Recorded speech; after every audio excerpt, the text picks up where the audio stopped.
In the ever-evolving landscape of global politics and economics, few events capture the public's attention quite like the State of the Union address. This traditional cornerstone of American governance provides the sitting president with a unique opportunity to outline their vision, accomplishments, and future plans directly to both Congress and the nation. President Donald Trump's recent address, marking the longest on record, serves as a cornerstone moment in his second term, illuminating his administration's priorities and the complex web of challenges and triumphs that define the current geopolitical environment. At the heart of Trump's address lies a robust narrative of economic success and protectionist policy.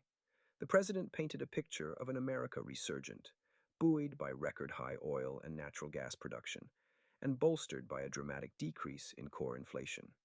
These economic indicators are not merely statistics, but are intended to reinforce the administration's message of a strong domestic economy.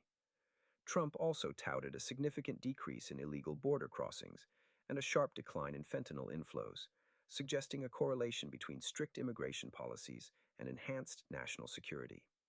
A pivotal element of Trump's economic strategy, as highlighted in his speech, is the recent implementation of a 10% global tariff on all trading partners.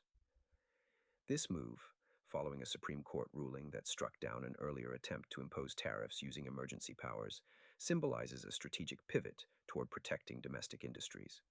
While the president frames these tariffs as necessary for addressing trade imbalances, the broader implications raise critical questions.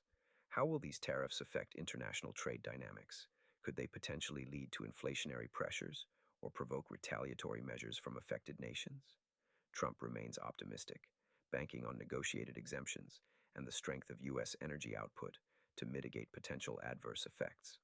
On the international stage, Trump's address took a notably aggressive turn with heightened rhetoric against Iran.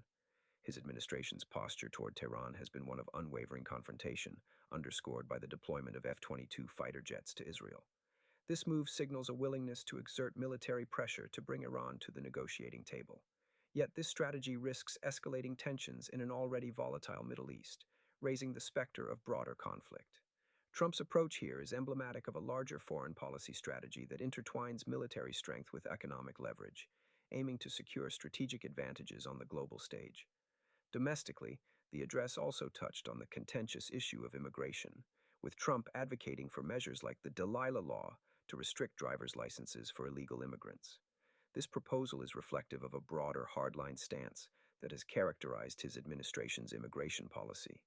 Such initiatives are likely to resonate with his base, particularly as a means of reinforcing national sovereignty and security. However, they also serve as a flashpoint for partisan debate, with Democratic responses highlighting the humanitarian and ethical dimensions of the immigration discourse.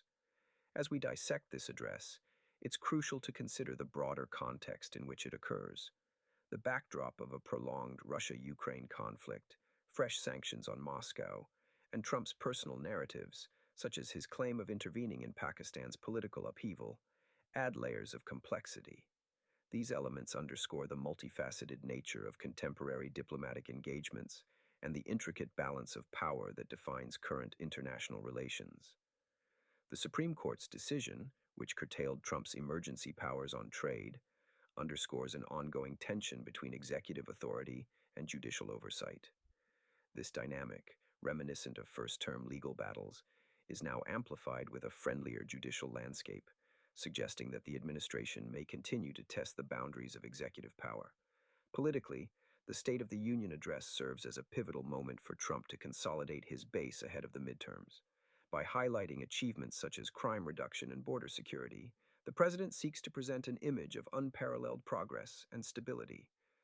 The challenge for his opponents will be to provide a compelling counter-narrative that addresses the perceived successes and critiques the administration's approach to both domestic and foreign policy.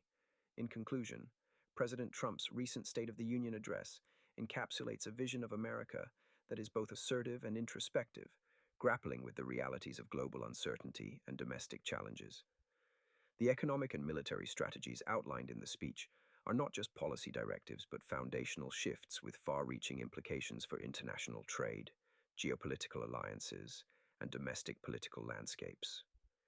As we move forward, the effects of these policies will unfold, testing the resilience of alliances and the adaptability of global markets. Yet amidst this complexity, one thing remains clear.